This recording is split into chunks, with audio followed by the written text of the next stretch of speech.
Akhil ball and அனஸ்கான் டைரக்ஷன்ல Tovino Thomas, Trisha, Vinay Rai, Aju Varghese, Shammi திலகன்லாம் நடிச்சு இப்போ தமிழ் டப்பிங்கோட தேட்டர்ஸ்ல ரன் ஆயிட்டு இருக்க மலையாளம் சஸ்பென்ஸ் த்ரில்லர் தான் ஐடென்டிட்டி.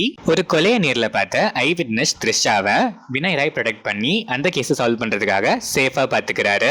அந்த டைம்ல தன்னோட சின்ன வயசுல நடந்த சில கசப்பான நினைவுகளால எல்லாத்துலயும் பெர்ஃபெக்ஷன் பாக்குற ஒரு அப்சஷனோட இருக்க டொவினோ தாமஸ் ஒரு சின்ன கேஸ்ல ஒரு குழந்தை சொன்ன அடையாளங்களை வச்சு அக்யூஸ்ட ஆப்டா வரைஞ்சதை பார்த்துட்டு த்ரிஷா கிட்ட கூட்டிட்டு போய் த்ரிஷா பார்த்த அந்த மர்டரரை வரைய சொல்றாரு. அந்த மர்டரர் யாரு, த்ரிஷா பார்த்த கொலைக்கான மோட்டிவ் என்ன, த்ரிஷா எப்படி அந்த கொலையை பார்த்தாங்க, இந்த இன்வெஸ்டிகேஷன்ல பல உண்மைகள் தெரிய வர அதுக்கப்புறம் நடக்கிற இன்ட்ரெஸ்டிங் ஈவெண்ட்ஸ் தான் இந்த ஐடென்டிட்டி. இந்த படத்தோட run time 2 hours and 38 minutes. படம் ஆரம்பிச்சது நல்லாவே ஸ்டார்ட் ஆச்சு.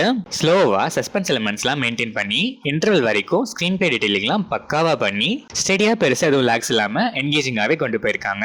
இன்டர்வல் பிளாக்ஸ் செம்ம. செகண்ட் ஹாஃப் நல்லா ஸ்டார்ட் ஆனாலும் மெயின்டைன் பண்ண சஸ்பென்ஸ் எலிமெண்ட்ஸ்லாம் ரிவீல் ஆகிறது அவ்வளோ இம்பாக்ட்ஃபுல்லா இல்ல. டைவர்ஷன்ஸ்லாம் நிறைய ஸ்கிரீன் பிளேல போட்டு டிஃப்ரெண்டா பண்ணணும்னு ட்ரை பண்ணிருக்காங்க. ஆனா அதுவே ஓவர் டோஸ் ஆன மாதிரி தான் எனக்கு ஃபீல் ஆச்சு. இம்பாக்ட் இல்லாததாலையும் ஓவர் டோஸ் ஆனதாலையும் அவ்வளோ கனெக்டும் ஆகல. இதுதான் இந்த படத்தோட பெரிய மைனஸே. கிரியேட்டிவிட்டில ஆனா சான்ஸே இல்ல. அல்டிமேட். பட் அதை யூட்டிலைஸ் பண்ணி இன்னும் கொஞ்சம் செகண்ட் ஆஃப் ஸ்கிரீன் பிளேல பெட்டரா ஒர்க் பண்ணிருக்கலாம். கிளைமேக்ஸ் டீசென்ட்டா இருந்துச்சு. ஸ்டில் செகண்ட் ஹாஃப்ல இருந்து கிளைமேக்ஸ் வரைக்கும் அங்கங்க சில சீன்ஸ் ஸ்ட்ரெச்டாவும் ஆர்டிபிஷியலாவும் இருந்துச்சு. டொவினோ தாமஸ் ரீசென்ட் டைம்ஸ்ல 2018 அன்வேஷிப்பின் கண்டேதும், ஏஆர்எம் அண்ட் இப்போ இதுன்னு ஸ்கிரிப்ட் செலக்ஷன் மட்டும் இல்லாம அதுல வர கேரக்டர்ஸ்லயும் அந்த கேரக்டர்ஸ்க்கு ஏற்ற பெர்ஃபார்மன்ஸ்லயும் அவ்வளோ வேரியன்ஸ் காமிச்சு செம்மையா பெர்ஃபார்ம் பண்றாரு. Hats off. த்ரிஷாக்கு ஸ்டோரியோட மூவ் ஆகிற ஒரு இம்பாக்ட்ஃபுல் அண்ட் டீசென்ட்டான ரோல். பெர்ஃபார்மன்ஸுமே நீட்டா இருந்துச்சு. வினய் ராய்க்கும் டிஃப்ரெண்டான கேரக்டர் அண்ட் பெர்ஃபார்மன்ஸும் செம்ம. Aju Varghese, Shammi Thilakan and other artist எல்லாருமே நீட்டா பெர்ஃபார்ம் பண்ணிருக்காங்க. டெக்னிக்கலா இந்த படம் செம்ம strong. BGM, cinematography, editing, colour grading, விஎஃப்எக்ஸ்னு எல்லாமே செம்ம. விஷுவல்ஸ் அண்ட் சவுண்ட் டிசைனே செம்மையா இருந்துச்சு. ஒர்த். அன்னெசரியா சாங்ஸோ ரொமான்ஸ் ட்ராக்கோ எதுவும் வைக்கல. அடல்ட் கண்டென்ட்லாம் எதுவும் இந்த படத்துல இல்ல. ஃபேமிலியோடவே பார்க்கலாம். தமிழ் டப்பிங்குமே ரொம்பவே நல்லா இருந்துச்சு.